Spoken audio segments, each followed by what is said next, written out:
Hello students, welcome to ITI electrician academy Sultanpur. ITI electrician academy Sultanpur के online portal पर आप सबका हार्दिक स्वागत है। जैसा कि आप सबको पता है, पिछली क्लास में हम लोग पढ़ रहे थे इफेक्ट ऑफ कम्यूटेशन। पिछली क्लास में क्या पढ़ा था हम लोगों ने? Effect of commutation. थोड़ा सा रिव्यू करा देते हैं, उसके बाद फिर आगे बढ़ते हैं। ठीक, इफेक्ट ऑफ कम्यूटेशन। कम्यूटेशन के क्या प्रभाव होते हैं? तो कम्यूटेशन के कारण ब्रशों पर स्पार्किंग पैदा हो जाती है। कम्यूटेशन के कारण ब्रशों पर कार्बन जमा हो जाता है। कार्बन जमा होने से क्या होता है कि दो सेगमेंट आपस में शॉर्ट सर्किट हो जाते हैं। सेगमेंट आपस में शॉर्ट सर्किट हो जाते हैं। फिर उसके बाद क्या होता है? सेगमेंट आपस में शॉर्ट सर्किट हो जाएंगे तो कार्बन जम जाएगा तो कमी सेगमेंट आपस में शॉर्ट सर्किट हो जाएंगे, जिसके कारण क्या होगा? कम्यूटेटर खराब हो जाएगा। दूसरा क्या दिक्कत हो जाता है? कम्यूटेशन के कारण स्पार्किंग होगा तो ब्रशों के कम्यूटेटर सेगमेंट के ऊपर छोटे छोटे स्पैटर बन जाएंगे, दाने। कहीं गड्ढा हो जाएगा, कहीं दाने बन जाएंगे, जिसके कारण ब्रश कूद कूद के चलने लगेगा तो और अधिक स्पार्किंग होने लगेगी। ठीक है, तो ये सब प्रॉब्लम्स कम्यूटेशन की वजह से होती है, तो जिसके बारे में डिटेल में हम लोग पिछली क्लास में पढ़ चुके हैं। तो पिछली क्लास में और यह भी देखा था हमने कि कम्यूटेशन का निवारण क्या था। Elimination of commutation.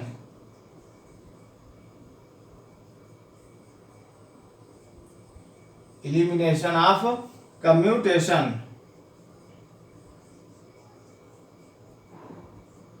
यह पॉइंट भी हमने पिछली क्लास में डिस्कस किया था। कम्यूटेशन को कैसे कम किया जा सकता है या दूर किया जा सकता है। तो कम्यूटेशन को दूर करने के लिए 2-3 मेथड बताया गया था। एक मेथड बताया गया था हाई रेजिस्टेंस का carbon, high resistance carbon brush use करके, और दूसरा हाई रेजिस्टेंस का तार प्रयोग कर, हाई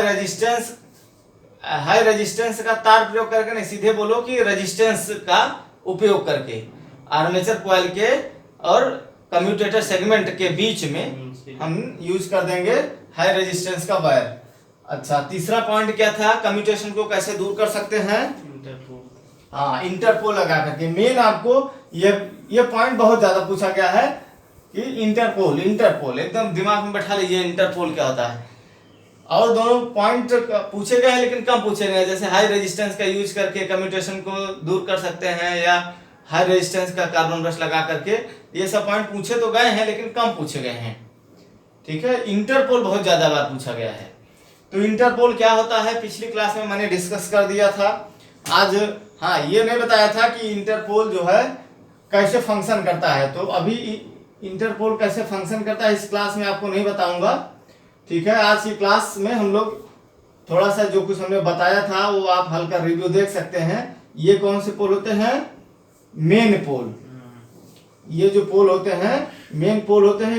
मेन पोलों के बीच में स्थापित किए गए छोटे छोटे पोल, ये छोटे छोटे पोल इंटरपोल कहलाते हैं। ठीक, मेन फील्ड पोल के बीच में स्थापित किए गए छोटे छोटे पोल इंटरपोल कहलाते हैं। इससे बहुत क्वेश्चन बनता है, पूछा जाता है इंटरपोल की ध्रुवता कैसी होती है। तो इंटरपोल की ध्रुवता आगे आने वाले पोल के समान होती है। आर्मेचर की घुमाव दिशा में, आर्मेचर अगर इस डायरेक्शन में घूम रहा है तो आर्मेचर की घुमाव दिशा में आगे आने वाले पोल के, जैसे ये एन है, एस होगा, फिर ये एन है, फिर एस होगा, मेन पोल हो गए। तो इस इंटरपोल की पोलरिटी क्या होगी? इसके आगे वाले पोल के समान। आगे वाला पोल यस है तो ये भी यस होगा। इस तरह से सारे इंटरपोल की पोलरिटी हम सेट कर देंगे और इस पर भी बाइंडिंग करेंगे। और बाइंडिंग को करने के बाद इस बाइंडिंग को कैसे जोड़ेंगे? आर्मेचर के श्रेणी क्रम में जोड़ेंगे। ठीक है, इस तरह से करते हैं। इसका वर्किंग फंक्शन ये किस तरह से कम्यूटेशन को घटाता है वो मैं आपको एक नेक्स्ट कोई क्लास में बताऊंगा। तो चलिए, फिलहाल आज का जो पॉइंट होगा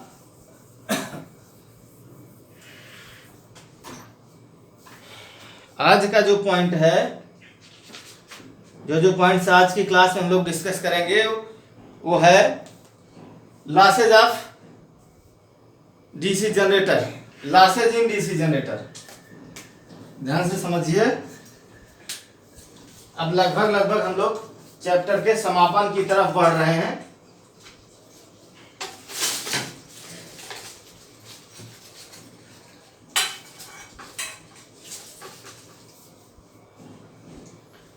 तो लॉसेज इन डीसी जनरेटर, इसका हिंदी क्या होगा?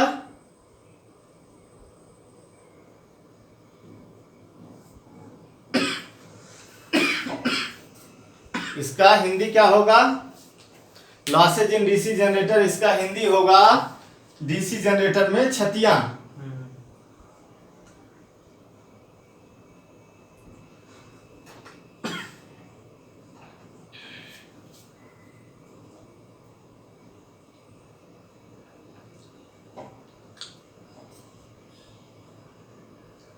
डीसी जनरेटर में क्षतियां। तो देखो लॉसेज हर जगह होता है। ऐसा कोई इक्विपमेंट नहीं बना है जो 100% एफिशिएंसी पर काम करे। हर इक्विपमेंट की एफिशिएंसी इनपुट के बराबर नहीं होती है, या ऐसा कह सकते हो कि कोई भी इक्विपमेंट उतना आउटपुट नहीं देता जितना इनपुट उसको दिया जाता है। या तो बीच में क्या हो जाता है? लॉस होता है। जैसे हम दक्षता की बात करते हैं तो दक्षता यानी कि इसको इंग्लिश में बोलते हैं हम लोग इफिशियंसी। इफिशियंसी दक्षता इक्वल टू क्या होता है? आउटपुट बटा इनपुट, ये होता है हमारा इफिशियंसी। तो ये 100% कभी नहीं आता। अगर परसेंटेज इफिशियंसी निकालना है तो यहीं पर 100 से मल्टीप्लाई कर दिया जाएगा और इधर परसेंटेज का निशान लगा दिया जाएगा। तो कोई भी इक्विपमेंट उतना आउटपुट नहीं देता जितना इनपुट उसको मिले। अगर ऐसा हो तो इफिशियंसी 100 हो जाएगी। मान लो कि इनपुट तुमने 1 दिया, आउटपुट भी 1 मिल रहा है, तो 1/1 इंटू 100 यानी क्या आ गया? 100% इफिशियंसी हो गई। 1/1 का मतलब कुछ नहीं, 100% एफिशिएंसी हो गई। तो ऐसा होता नहीं है, लेकिन ठीक है ना। बीच में क्या हो जाता है? लॉस हो जाता है। जैसे तुमको मैं कहूं कि या किसी भी व्यक्ति को ये बोला जा सकता है जितना वह खाना खाता है, खाना खाने से ही उसको क्या मिलता है? ऊर्जा मिलती है। उस ऊर्जा से वह सारा कार्य करता है। तो कोई भी व्यक्ति उतना कार्य नहीं करता जितना वह खाता है, और खा करके जितनी ऊर्जा मिलती है उसको उतना कार्य नहीं करता है।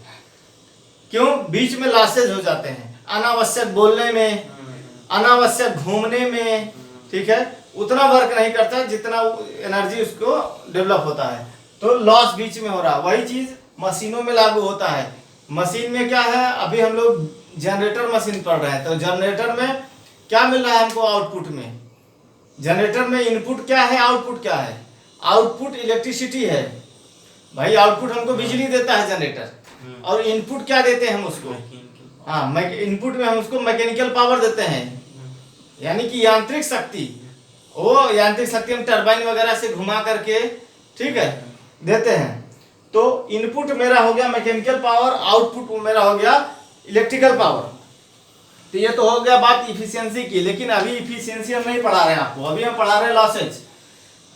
तो ये बताने का यहाँ तात्पर्य था कि बीच में जितना इनपुट देते हैं, जितना इनपुट मैकेनिकल पावर देते हैं, उतना आउटपुट इलेक्ट्रिकल पावर नहीं मिलता है।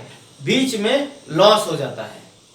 ठीक, अब वो लॉस कहाँ कहाँ होता है वो देखते हैं। इसका न्यूमेरिकल सॉल्व कराते समय भी हमने यह बात बताई थी, अगर ध्यान होगा, जब मैं कंपाउंड जनरेटर बना रहा था और ये ब्रश लगा रहा था, ब्रश लगा करके ये हो जाता था मेरा सीरीज फील्ड वाइंडिंग, यानी कि एफ या सी, ठीक है, ये टर्मिनल वोल्टेज होता था। तो मैं हमेशा ये बोलता था कि टर्मिनल पे वोल्टेज जो है आर्मेचर वोल्टेज ड्रॉप और सीरीज फील्ड वोल्टेज ड्रॉप घटने के बाद जो बचेगा वो आएगा। ठीक है, तो आर्मेचर में भी वोल्टेज ड्रॉप हो जाता, तो ड्रॉप यानी उत्पन्न तो ज्यादा हो रहा था, लेकिन यूज करने के लिए उतना मिल नहीं रहा था, टर्मिनल पे उतना मिल नहीं रहा था, लॉस हो जा रहा था। ये चीज हमने वहां पर बेहतरीन तरीके से बताई भी थी। अभी फिलहाल आज बताते हैं कौन कौन से लॉसेज होते हैं डीसी जनरेटर में। तो डीसी जनरेटर में जो लॉसेज होते हैं वो है सबसे पहला लॉस कॉपर लॉस।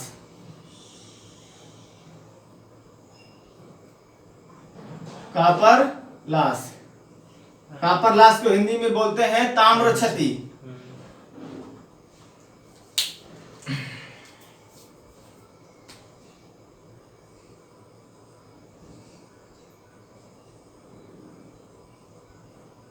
ताम्र क्षति।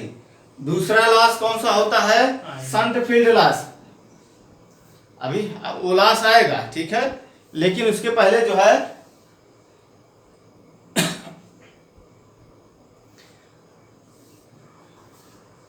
जो दूसरा लॉस बता रहे हो कौन सा? आयरन लॉस ना।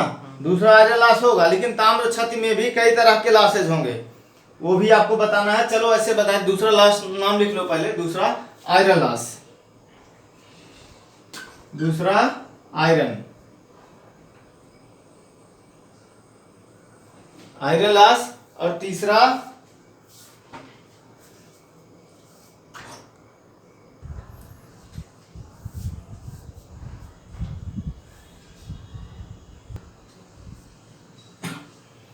तो दूसरा लॉस हो गया हमारा आयरन लॉस।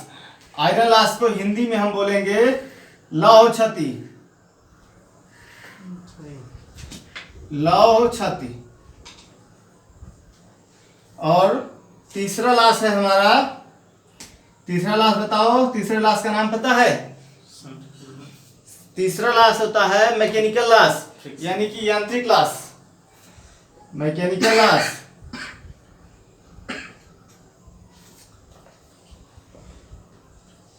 मैकेनिकल लॉस, इसको हिंदी में बोलेंगे यांत्रिक क्षति।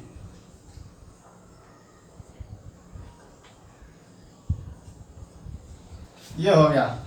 अब इन सब में अलग अलग कैटेगरी है। जैसे कॉपर लॉस को, कॉपर लॉस जो होता है वो 3-4 प्रकार का होता है। अब सबको एक एक करके समझो। ये मिटा दे रहा हूं, दोनों कॉपर लॉस को समझाता हूं पहले। ये 3 लॉस हम लोगों को पढ़ना है। कॉपर लॉस का मतलब ताम्र क्षति। ताम्र क्षति का मतलब हुआ जहां जहां तांबा लगा है। तांबा कहाँ कहाँ लगा होगा? जहां जहां बाइंडिंग होगी वहीं वहीं तांबा होगा। बाइंडिंग जनरेटर में कहाँ कहाँ होती है?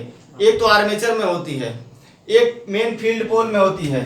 जैसे हम इसको बना दें ऐसे, तो एक तो हमारे ये जो फील्ड पोल होते हैं इन पे बाइंडिंग होती है, ठीक है। तो आर्मेचर कॉपर लॉस यहाँ होगा फील्ड में। दूसरा जहां जहां कॉपर का तार लगा है वहां वहां कॉपर लॉस होगा। दूसरा ये आर्मेचर जो लगा होता है, ये जो आर्मेचर लगा होता है जो घूम रहा है, ठीक ना, थोड़ा अच्छा नहीं बना, चलो ऐसे इसी समझ लो आर्मेचर। तो ये क्या होगा, इसमें भी ऐसे क्या लगा होगा, इसमें भी बाइंडिंग भरी गई होगी, ठीक ना। तो यहां पर भी कॉपर लॉस होगा, किसमें? आर्मेचर में। तो कहां कहां कॉपर लॉस हो रहा है नाम लिखते चलिए इसी टाइम। कॉपर लॉस जो है वो कहां कहां पर होगा? नंबर 1 नंबर कॉपर लॉस कहां होगा? आर्मेचर कॉपर लॉस लिख दो, आर्मेचर में। आर्मेचर कॉपर लॉस, ठीक। दूसरा कॉपर लॉस कहां होगा? फील्ड में होगा। लेकिन फील्ड में ये हमको पता है कि फील्ड एक सीरीज फील्ड होती है, एक शंट फील्ड होती है, ठीक ना। तो सीरीज फील्ड के लिए हम लिखेंगे series field copper loss. Series field copper loss. और ये बी। अगला कौन सा लॉस होता है? Shunt field copper loss. Shunt field होती है जहां जहां बाइंडिंग है कॉपर की, वो सब लिखेंगे। शंट फील्ड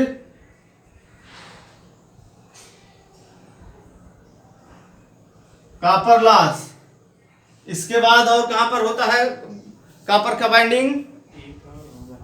कहां पर? कंपेंसेटिंग वाइंडिंग होगा ना।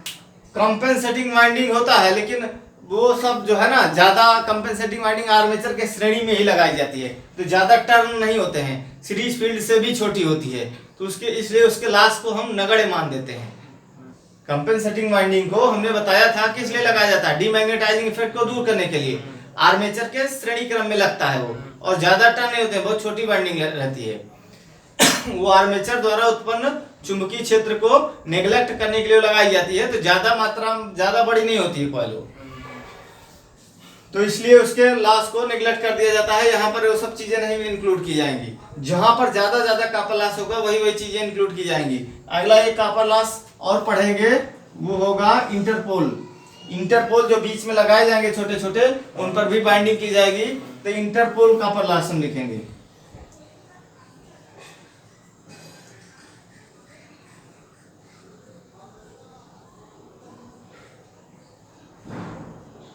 ठीक, इंटरपोल कॉपर लॉस, ये इतना चीजें हो गया।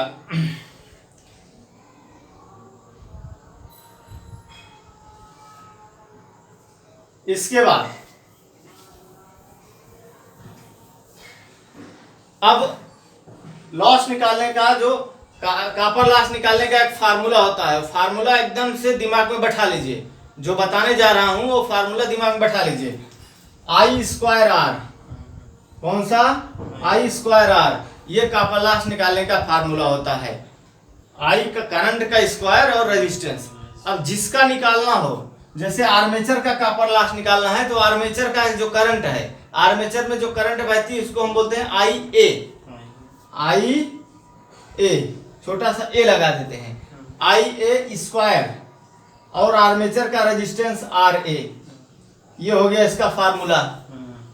अगर हमें आर्मेचर कॉपर लॉस निकालना है तो ये फार्मूला लग गया। ठीक, उसी तरह से सीरीज फील्ड कॉपर लॉस निकालना है, तब क्या लगा देंगे, I S C, I S C square R S C. फिर इसके बाद शंट फील्ड का कॉपर लॉस निकालना है, तो I S H square R S H. Very good. इसके बाद इंटरपोल कॉपर लॉस के लिए हम क्या करेंगे, आई, इंटरपोल के लिए क्या लगाओगे, आई, इंटरपोल कॉपर लॉस के लिए भी I A square R, I A square R I P. अब क्या समझ में आया कि नहीं? नहीं समझ में आया? इंटरपोल वाइंडिंग आर्मेचर के श्रेणी क्रम में जुड़ती है। जो करंट इंटर आर्मेचर में फ्लो होगी वही करंट इंटरपोल वाइंडिंग में भी फ्लो होगी। ठीक है, आर्मेचर के श्रेणी क्रम में इंटरपोल वाइंडिंग जोड़ी जाती है, तो जितना करंट आर्मेचर में चलेगी उतना ही करंट सीरीज उसमें इंटरपोल वाइंडिंग में भी चलेगी। इसलिए इंटरपोल वाइंडिंग का करंट आर्मेचर करंट के बराबर होगा, श्रेणी क्रम में करंट सेम चलती है, तो इसलिए हम लिख दिए आई ए स्क्वायर। लेकिन यहाँ पर रेजिस्टेंस, इंटरपोल का रेजिस्टेंस अलग होगा, आर्मेचर का रेजिस्टेंस अलग होगा। इंटरपोल के रेजिस्टेंस के लिए हमने लिख दिया are I P, I P मतलब इंटरपोल। क्लियर? तो ये हो गया कॉपर लॉस। और उसके बाद जो है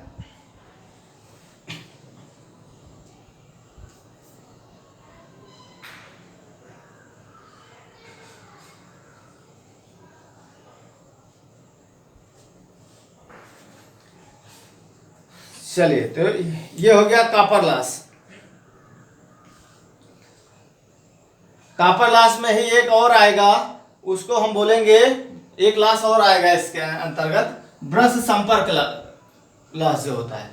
क्योंकि ब्रश जो लगता है, रगड़ता है, वो भी कहाँ रगड़ेगा, कम्यूटेटर के ऊपर रगड़ता है, तो कम्यूटेटर के जो सेगमेंट होते हैं वो भी कॉपर के होते हैं। ठीक है ना, तो वही हीट होते हैं कम्यूटेटर सेगमेंट। कोई भी चीज अनावश्यक ऐसा नहीं हीट होगी, एनर्जी उसमें लॉस होगा तभी हीट होगी। ठीक है ना, तो ब्रशों के कारण जो लॉस हो रहा है वो अभी कॉपर लॉस के अंतर्गत आएगा। ठीक ना, तो अगला ई, माने कि 5 लॉस हो जा रहे हैं हमारे, 1 2 3 4 5 कॉपर लॉस में 5 प्रकार के लॉस हो रहे हैं। तो अगला कौन सा, brush, brush contact loss, brush contact loss. Brush संपर्क क्षति। ठीक, अब इसमें ये नोट करना पड़ेगा, 2 पॉइंट इसमें है जो कि इंपॉर्टेंट है, ध्यान रखना है कि ब्रश जो यूज किया जाएगा, जैसे कार्बन ग्रेफाइट का ब्रश अगर लगा है तो 1 वोल्ट प्रति ब्रश, और मेटल ग्रेफाइट अगर लगा है तो 0.5 वोल्ट प्रति ब्रश। नहीं बात समझ में आई, इधर नोट कर दे रहा हूं। ग्रेफाइट देखो, ग्रेफाइट क्या होता है, ये देखो पेंसिल में जो अंदर लीड होती है ब्लैक, ऊपर तो लकड़ी रहती है, लकड़ी को छील देते हैं तो ब्लैक जो लीड दिखती है जिससे हम लिखते हैं वो ग्रेफाइट होता है। चलिए, तो यहां पर मैं पॉइंट नोट कर दे रहा हूं कि अगर क्या है, कार्बन ग्रेफाइट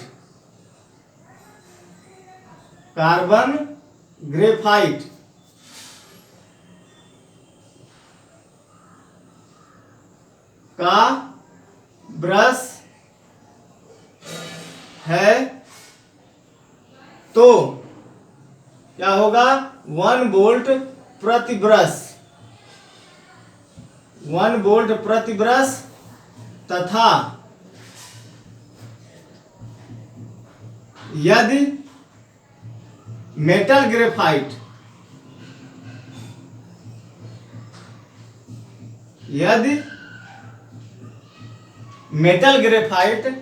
का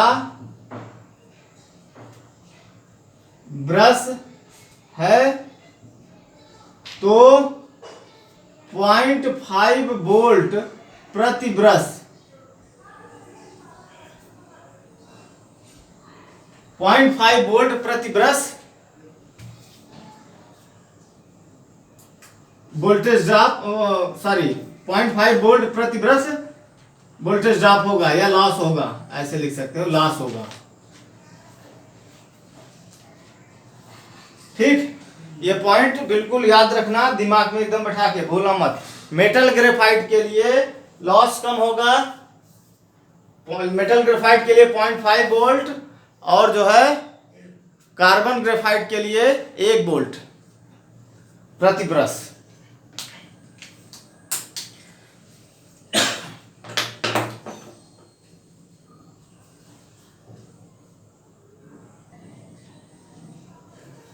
तो बस ये हो गया हमारा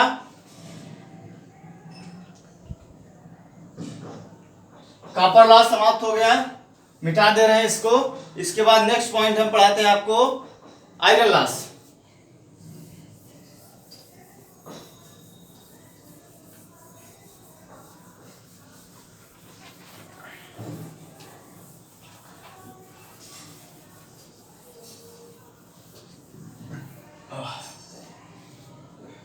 आयरन लॉस,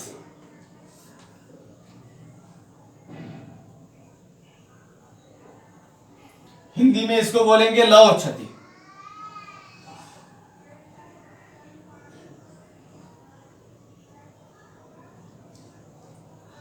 इसको बोलेंगे हम लौह क्षति, यानी कि आयरन लॉस।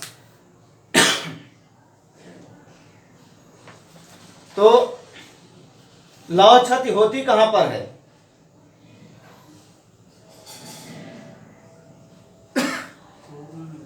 लौह क्षति, जैसे इसका नाम है लौह क्षति, नाम से तुरंत पकड़ लिया करो कि हो कहां रही होगी। जैसे हमने कॉपर वाले में बताया कॉपर लॉस, तो कॉपर लॉस कहां हो रहा होगा?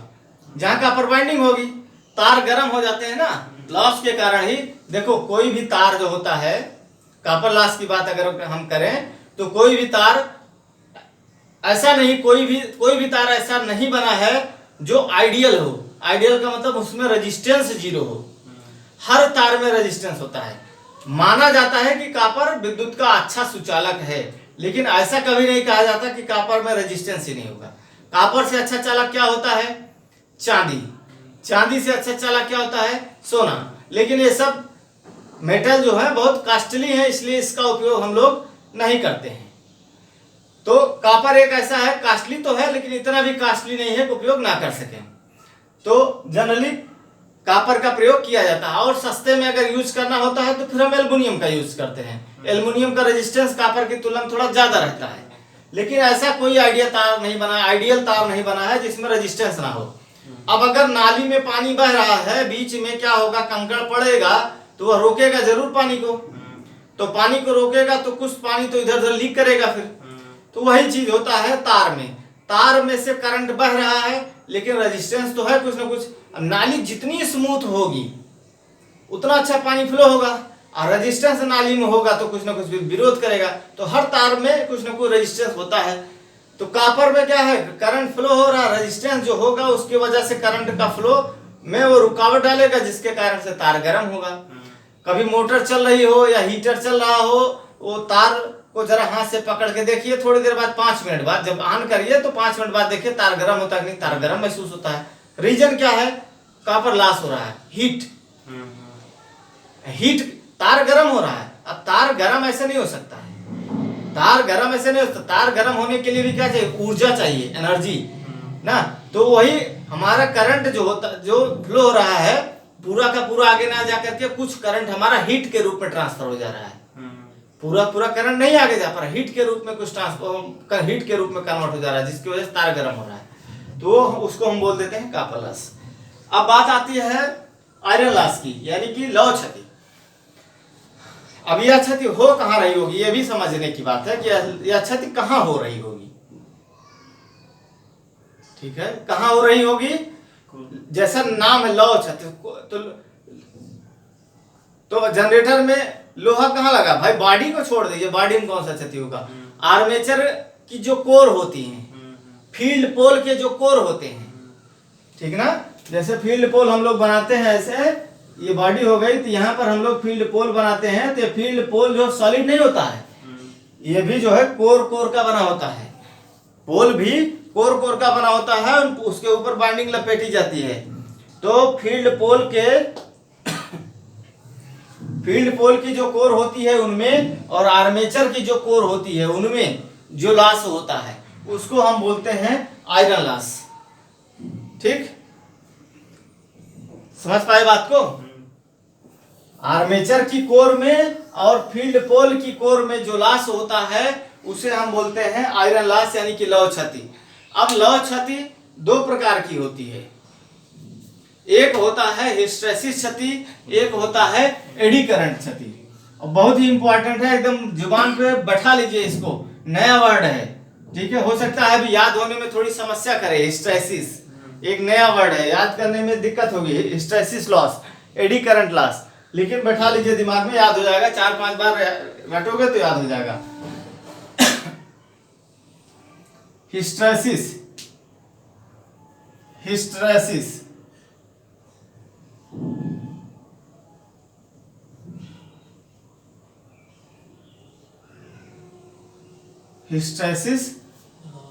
क्षति। ठीक है, हिंदी इंग्लिश इसका यही है। अभी तक तो हिंदी में नहीं जानता हूं, इसका कुछ अलग से होता है। हिंदी दिखेगा तो बता दूंगा आपको, ठीक है। या 1 मिनट रुकिए, बता ही देता हूं, हो सकता है मिल जाए। रुकिए, वेट करिए 1 मिनट। फिलहाल इसका लॉस हिंदी नाम नहीं मिल पाया है, जब मिलेगा तो आपको बता दूंगा, ठीक है। हिस्टैरिसीस क्षति तो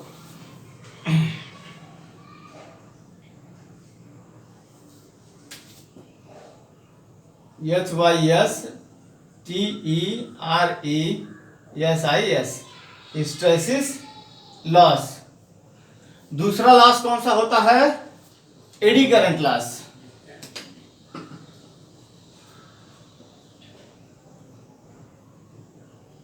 एडी करंट क्षति। ठीक है, इंग्लिश में लिख दिया इसको, तो चलो तो कोई बात नहीं। एडी करंट लॉस ऐसे लिखो, इसका हिंदी कुछ आ नहीं तो क्या फिर बार बार अलग अलग लिखें। Eddy current loss. तब होता क्या है, हिस्टैरिसीस लॉस और एडी करंट लॉस, इसको समझ लेते हैं। चलिए, ये मिटा दिया हमने। अभी पहला पॉइंट आप समझिए, हिस्टैरिसीस लॉस क्या होता है, कहां पर होता है हिस्टैरिसीस।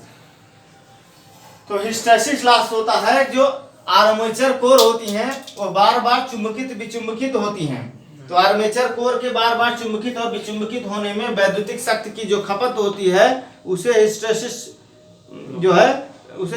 लॉस कहते हैं।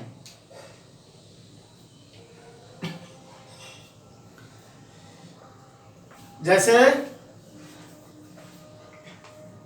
बार बार चुंबकित विचुंबकित होने में, आर्मेचर कोर के बार बार चुंबकित विचुंबकित होने में विद्युत शक्ति की जो खपत होती है, इसको समझने के लिए ऐसे समझ सकते हो, मैग्नेट वाले चैप्टर में हमने एक ग्राफ बनवाया था,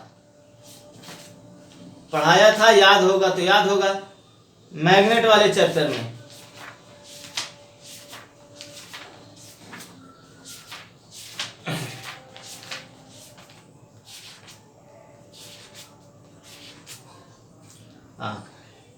हिस्टैरिसीस कर्व बनाया था एक, ठीक ना, हिस्टैरिसीस कर्व, जिसमें इस तरह से कर्व बना हुआ था, इस तरह से कर्व जो है, इस तरह से कर्व चलता है, फिर इसके बाद जो है यहाँ से ऐसे रिटर्न यहाँ कहीं आता है, हाँ, यहाँ के मिलता है, फिर इधर आकर के फिर ऐसे ऐसे रिटर्न होता है, ऐसे रिटर्न हो करके फिर यहाँ से ऐसे काटता हुआ ये ग्राफ मतलब यहाँ जाके मिल जाता है, ऐसे इस तरह से ना। ये थोड़ा सा ऐसे सीधा बना दीजिए।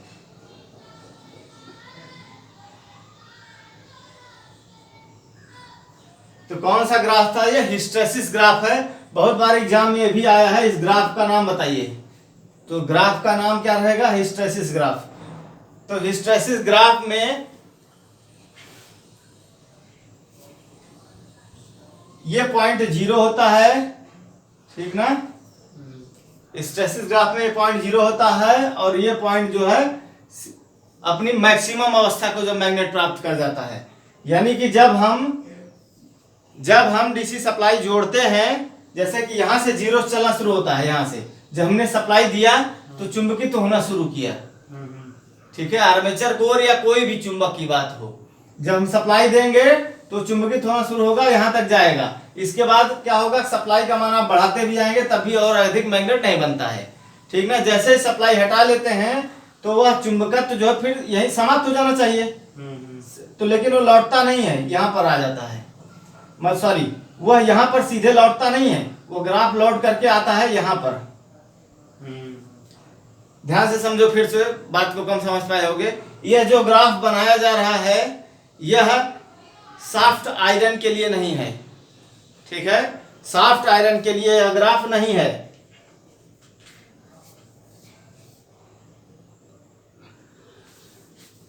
तो इसको ध्यान से समझने की आवश्यकता है कि जब हम सप्लाई, ये 0 पॉइंट था, हमने डीसी सप्लाई दिया तो चुंबक बना।